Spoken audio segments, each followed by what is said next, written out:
السلام علیکم ورحمۃ اللہ وبرکاتہ۔ نحمده ونصلی علی رسولہ الکریم، اما بعد فاعوذ باللہ من الشیطان الرجیم، بسم اللہ الرحمن الرحیم، رب اشرح لی صدری ویسر لی امری واحلل عقدۃ من لسانی یفقہوا قولی۔ نبی صلی اللہ علیہ وسلم نے فرمایا، جمعہ ہر مسلمان پر جماعت کے ساتھ لازماً فرض ہے، حق واجب کہا، سوائے 4 طرح کے لوگوں کے: غلام، مملوک، عورت، بچہ یا مریض۔ تو ایک ہو گیا غلام مملوک، دوسرا عورت، تیسرے بچہ اور چوتھے بیمار شخص۔ اسی طرح مسافر پر بھی جمعہ نہیں ہے، اور عورتیں گھر میں 4 رکعت نماز اپنی ظہر کی پڑھیں گی۔ گھر میں جمعہ نہیں ہوتا، جمعہ جمع ہو کر ہی ہوتا ہے، مسجد میں ہوتا ہے اور بڑی مسجد میں ہوتا ہے۔ عبداللہ رضی اللہ عنہ کہتے ہیں کہ نبی صلی اللہ علیہ وسلم نے ایسے لوگوں کے لیے فرمایا جو جمعہ سے پیچھے رہ جاتے ہیں کہ البتہ تحقیق میں نے ارادہ کیا کہ میں ایک آدمی کو حکم دوں کہ وہ لوگوں کو نماز پڑھائے، پھر میں ایسے آدمیوں کے گھروں پر آگ لگا دوں جو جمعہ پڑھنے سے پیچھے گھروں میں رہ جاتے ہیں، یعنی جمعہ کے لیے نہیں آتے۔ اسی طرح جو لوگ جمعہ چھوڑتے ہیں ان کے لیے وعید ہے کہ جمعہ چھوڑنے سے باز آ جائیں، ورنہ اللہ ان کے دلوں پر مہر لگا دے گا، پھر وہ غافلوں میں سے ہو جائیں گے، یعنی جو اذان سننے کے باوجود جمعہ کے لیے نہ آئے۔ مسلسل 3 جمعے اگر کوئی چھوڑ دیتا ہے تو گویا اس نے اپنے اسلام کو پس پشت ڈال دیا، اس کا اسلام سے کوئی تعلق نہیں، دلچسپی نہیں، واسطہ نہیں۔ پھر اسی طرح ایسے شخص کے دل پر مہر لگنے کی بات بھی آتی ہے، ایک حدیث میں مسند احمد کی، جو شخص سستی کی وجہ سے بلا عذر 3 جمعے چھوڑ دے، اللہ تبارک و تعالیٰ اس کے دل پہ مہر لگا دیتا ہے، یعنی پھر اس کا دل ہی نہیں کھلتا نیکی کے کاموں کے لیے، اللہ کی طرف بڑھنے کے لیے۔ لیکن جو لوگ جمعہ پڑھتے ہیں ان کے لیے بہت بڑی خوشخبری بھی ہے، جمعہ پڑھنے کی فضیلت بھی ہے۔ ابو مالک اشعری رضی اللہ عنہ سے روایت ہے، کہتے ہیں کہ رسول اللہ صلی اللہ علیہ وسلم نے فرمایا، جمعہ ان گناہوں کا کفارہ ہے جو اس کے اور اگلے جمعہ کے درمیان واقع ہوئے ہیں، اور 3 دن زیادہ کے، اور یہ اس وجہ سے کہ اللہ تعالیٰ فرماتا ہے جو ایک نیکی کرے گا اس کے لیے اس کے مانند 10 گناہ ہے۔ تو اللہ سبحانہ وتعالیٰ یعنی 7 وہ ڈیز، جمعہ سے جمعہ تک کے اور 3 اور دنوں کو بیچ میں شامل کر کے انسان کے گناہ معاف کر دیتا ہے۔ اور اسی طرح گناہ معاف کرنے میں اذا اجتنبت الکبائر کا بھی آتا ہے کہ جب کبیرہ گناہوں سے انسان بچتا ہے۔ جمعے کے لیے جو لوگ آتے ہیں ان کے لیے فرشتے حاضری بھی لگاتے ہیں۔ نبی صلی اللہ علیہ وسلم نے فرمایا، جب جمعے کا دن آتا ہے تو فرشتے مسجد کے دروازے پر کھڑے ہو جاتے ہیں۔ ہمیں نظر تو نہیں آتے، لیکن چونکہ ہمارا یقین ہے کہ آپ ہمیشہ سچی بات کرتے تھے تو یہ بھی سچ ہی ہے، اور سب سے پہلے اور اس کے بعد آنے والوں کے نام لکھتے ہیں۔ پہلی گھڑی میں آنے والے کی یعنی جلد آنے والے کی مثال اس شخص کی طرح جو اونٹ کی قربانی کرے، پھر اس شخص کی طرح جو گائے کی قربانی کرے، پھر جو دمبا قربان کرے، پھر جو مرغی قربان کرے، پھر جو انڈا صدقہ کرے۔ پھر جب امام خطبے کے لیے نکل جاتا ہے تو اپنے صحیفے لپیٹ لیتے ہیں اور وہ ذکر کو غور سے سننے لگتے ہیں۔ اس حدیث میں آپ دیکھیے، فَإِذَا خَرَجَ الْإِمَامُ طَوَوْا صُحُفَهُمْ وَيَسْتَمِعُونَ الذِّكْرَ۔ تو اس حدیث سے ذکر کا معنی کیا پتہ چلتا ہے؟ خطبہ۔ جمعہ جو ہے یہ ایک تعلیمی عبادت ہے، تعلیمی عبادت ہے جس میں نماز کے ساتھ ساتھ خطبہ لگا دیے گئے اور خطبے کو بھی ذکر کہا گیا۔ تو یہ جو ہم بات کرتے ہیں نا ذکر کی مجلسیں، یعنی ذکر کی مجلسوں میں فرشتے حاضر ہوتے ہیں اور ڈھانپ لیتے ہیں اس کو اور چاروں طرف سے گھیر لیتے ہیں اس کو، تو یہ ذکر جہاں پر اللہ کا دین پڑھایا جاتا ہے، قرآن کی تعلیم دی جاتی ہے، احادیث کی تعلیم دی جاتی ہے، اللہ کا ذکر کیا جاتا ہے، آخرت کی یاد دلائی جاتی ہے، کوئی واعظ ہوتا ہے، تو یہ ساری چیزیں ذکر میں شامل ہو جاتی۔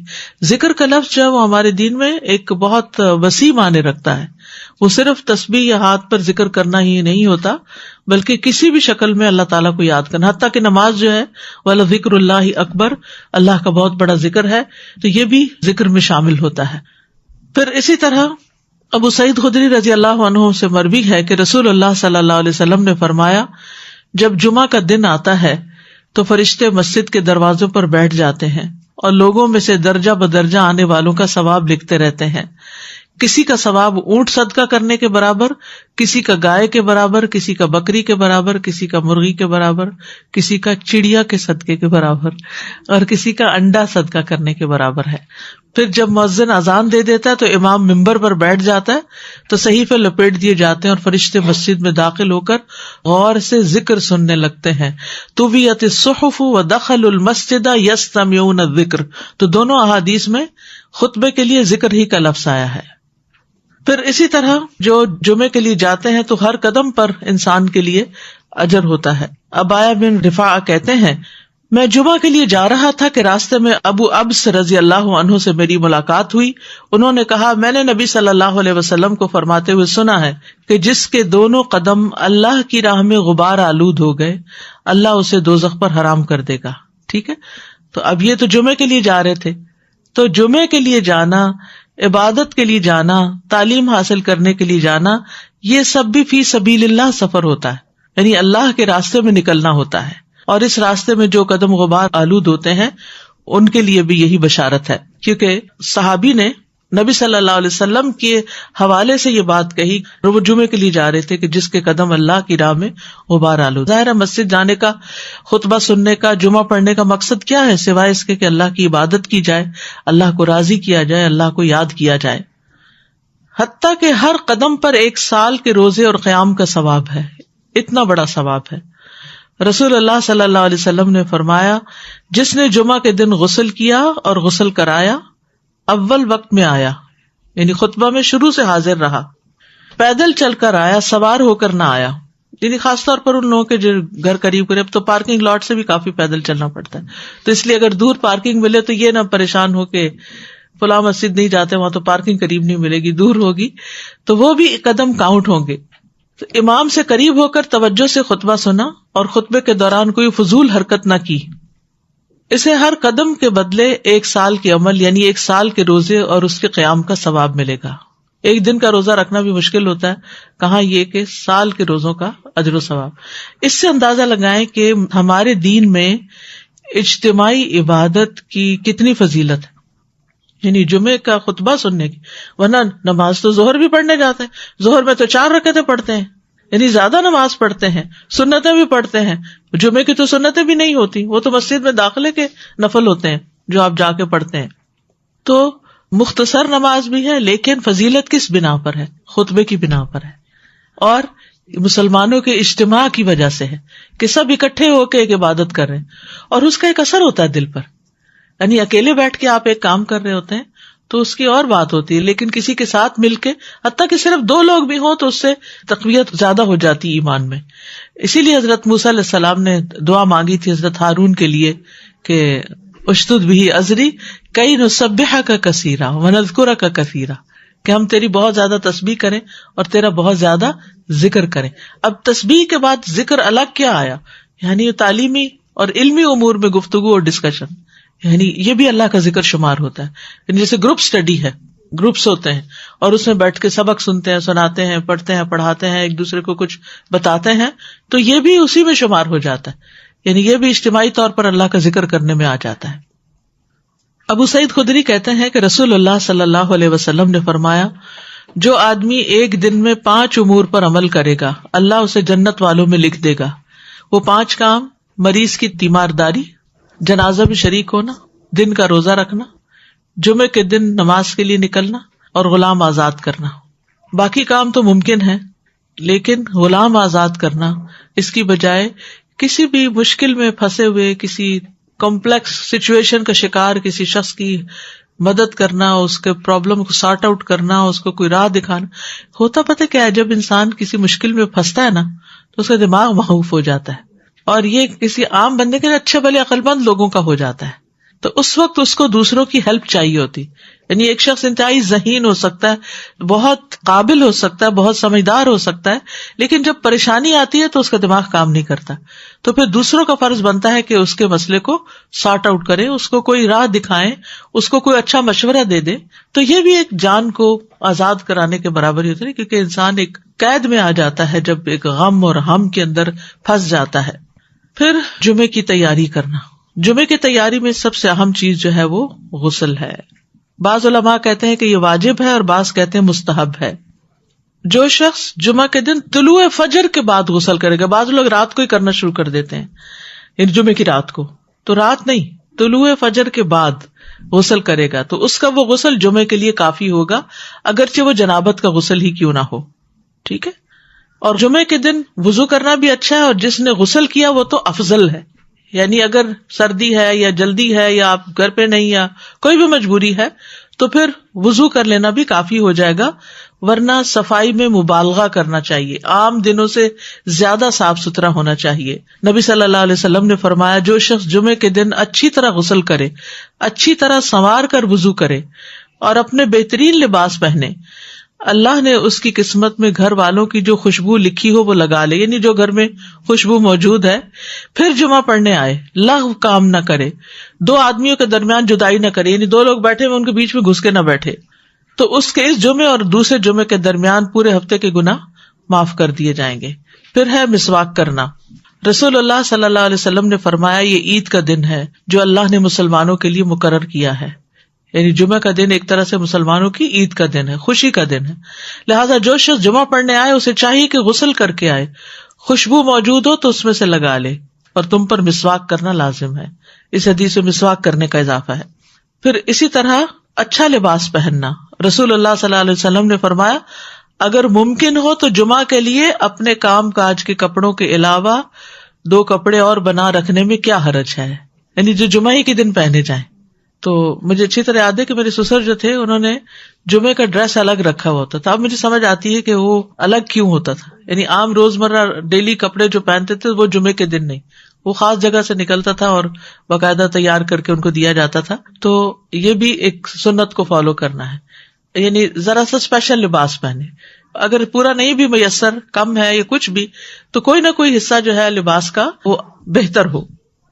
رسول اللہ صلی اللہ علیہ وسلم نے یہ بھی فرمایا کہ جو شخص جمعہ کے دن غسل کرے اور اپنے اچھے کپڑے پہنے، خوشبو لگائے اگر اس کے پاس موجود ہو، لازم نہیں کیا کہ اب مہنگی ہوتی ہے ہر شخص افورڈ نہیں کر سکتا، پھر جمعہ کے لیے جائے، لوگوں کی گردنیں نہ پھلانگے، پھر نوافل پڑھے جس قدر اللہ نے اس کے لیے لکھ دی ہے، یعنی جب تک نماز نہیں شروع ہوتی 1-2 نفل مسجد کے یا اور 2 سے زیادہ. پھر جب امام نکل آئے تو خاموشی اختیار کرے، یہاں تک کہ اپنی نماز سے فارغ ہونے تک کوئی بات نہ کرے، تو یہ اس جمعہ اور پچھلے جمعہ کے درمیان کے تمام گناہوں کا کفارہ بن جائے گا. ابو ہریرہ اگلے 3 دن بھی شامل کرتے تھے اور فرماتے تھے کہ بے شک ایک نیکی کا اجر 10 گنا ہے. پھر اسی طرح ایک اور حدیث کے مطابق اپنی وسعت کے مطابق خوشبو لگانا ضروری ہے، چاہے وہ عورت کی خوشبو سے، یعنی اگر مرد کا اپنا پرفیوم ختم ہو گیا تو اس کے وائف کا اگر ہے کچھ تو وہی لگا لے.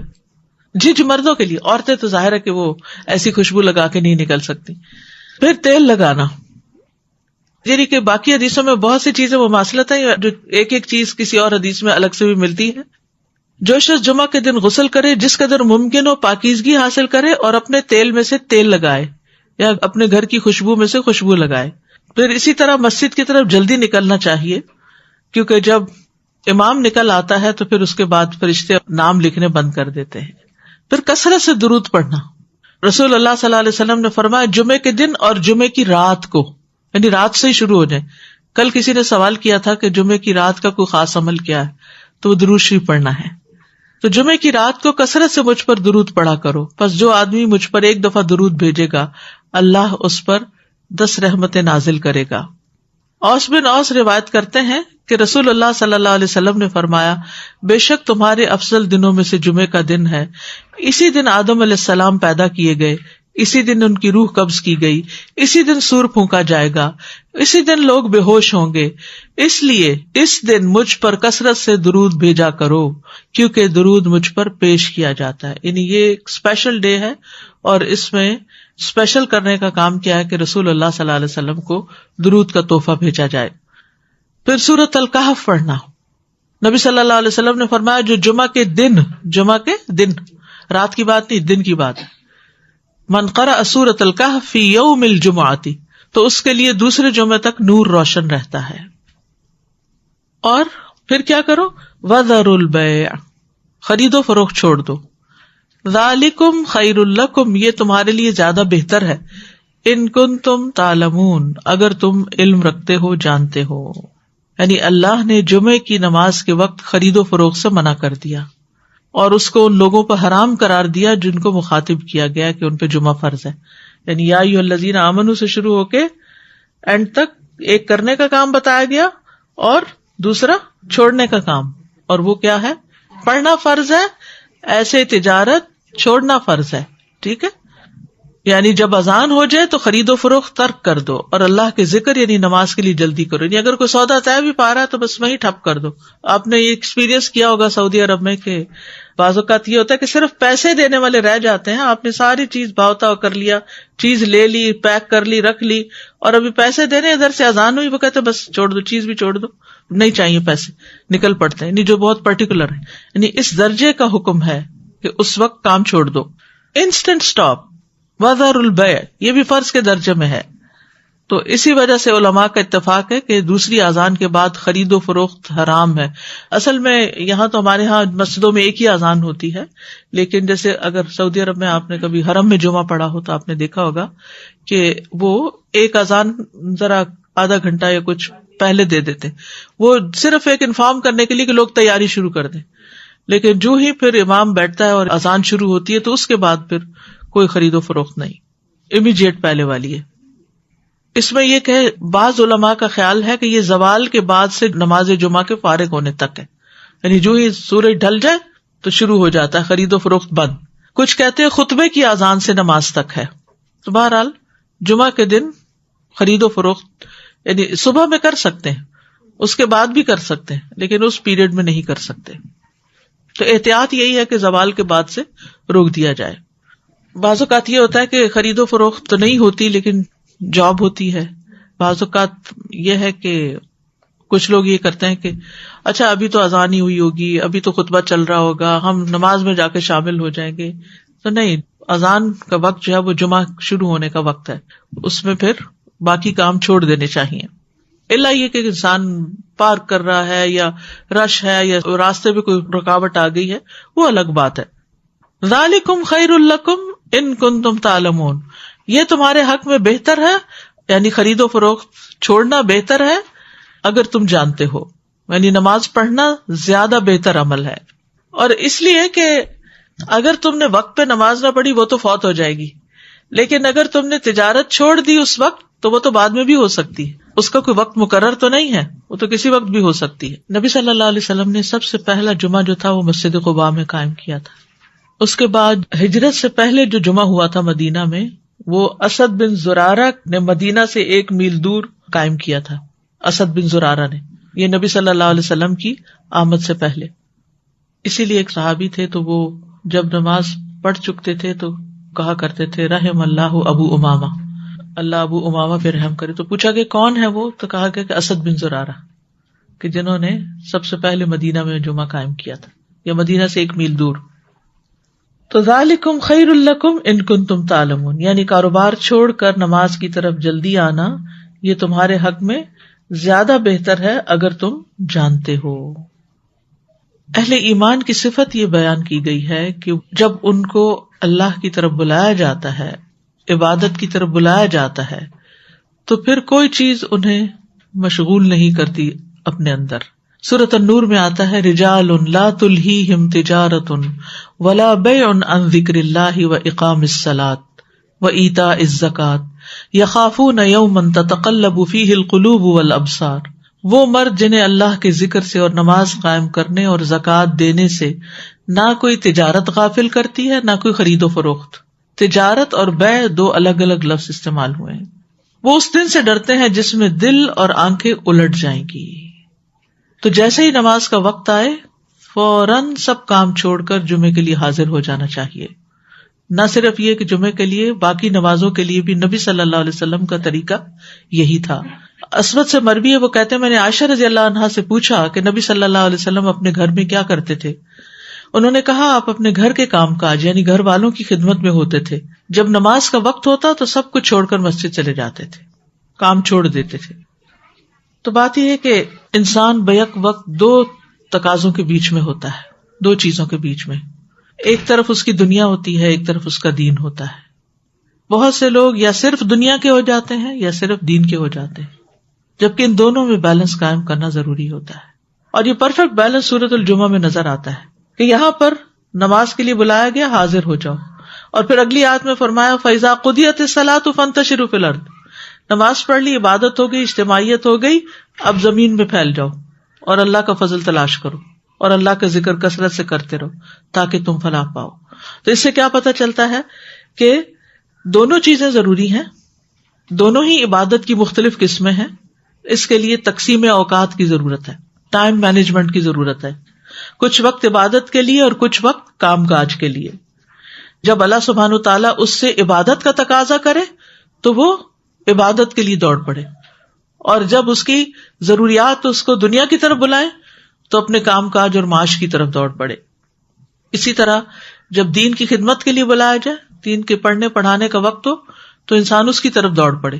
اور جب بچے اور شوہر اور گھر والے ہمارے محتاج ہوں کھانے پینے کی اور ضروریات پوری کرنے کے، تو ان ضروریات کو بھی عبادت سمجھ کر پورا کیا جائے. تو اس طرح ایک حسین امتزاج قائم ہو جاتا ہے دین اور دنیا کے درمیان. یعنی نہ تو ہمارے سے یہ تقاضا کیا گیا کہ ہم دنیا چھوڑ دیں اور راہب بن جائیں، اور نہ ہی ہم سے یہ کہا گیا کہ ہم سارے کا سارا وقت صرف عبادت میں ہی گزارے. دونوں کام ہی عبادت ہیں اور اس کی دونوں مختلف نوعیتیں ہیں. اگر دیکھا جائے تو دنیا کس نے بنائی ہے، یہ ہمارے رشتے کس نے پیدا کیے، یہ بچے کس نے دیے ہیں، یہ پیٹ ساتھ کس نے لگایا کہ کھانے پینے کی ضروریات ہیں، ہمارے جذبات کس لیے اللہ نے ہمارے اندر رکھے کہ ان کی تسکین اور تکمیل کے لیے بھی انسان کو طلب ہوتی ہے. تو اللہ تعالیٰ نے ہمیں ایسا دین نہیں دیا کہ جس میں ہم کسی بھی اپنی جائز خواہش کو سپریس کریں کہ بھوک لگی ہے تو اس لیے نہیں کھائیں کہ یہ تو دنیا کا کام ہے، یا کھانا اس لیے نہیں پکائیں کہ یہ تو دنیا کا کام ہے. نہیں، وہ اپنی جگہ عبادت ہے. تو اگر ایک انسان ایک مثبت سوچ کے ساتھ، یعنی پیورلی جو عبادت کے کام ہے، یعنی فارمل عبادت ہے، اور پھر جو نمبر 2 طرح کی عبادت ہے، یعنی اوامر اللہ القدریہ و شرعیہ. قدری کیا ہے؟ یعنی یہ دنیا کے کام، اور شرعی کیا ہے؟ جو شریعت کے تقاضے ہیں. تو اس کے لیے انسان خوشی کے ساتھ دونوں کام کرے اور ان میں اعتدال رکھے اور ان میں بیلنس رکھے، کسی ایک طرف بہت زیادہ نہ جھک جائے. اگر دنیا میں ہو تو عبادت کو نہ بھول جائے، کیونکہ ایسے شخص کے فقر میں اضافہ ہوگا. نبی صلی اللہ علیہ وسلم نے فرمایا، بے شک اللہ تعالیٰ فرماتے ہیں، اے ابن آدم، تم اپنے آپ کو میری عبادت کے لیے فارغ کر لو تو میں تمہارے دل کو بے نیازی سے بھر دوں گا اور تمہارا فقر دور کر دوں گا. یعنی اپنی دنیا کے کاموں میں عبادت کے لیے وقت نکالو. لیکن اگر تم ایسا نہیں کرو گے تو میں تمہارے دونوں ہاتھ کاموں میں مشغول کر دوں گا اور تمہارا فقر دور نہیں کروں گا.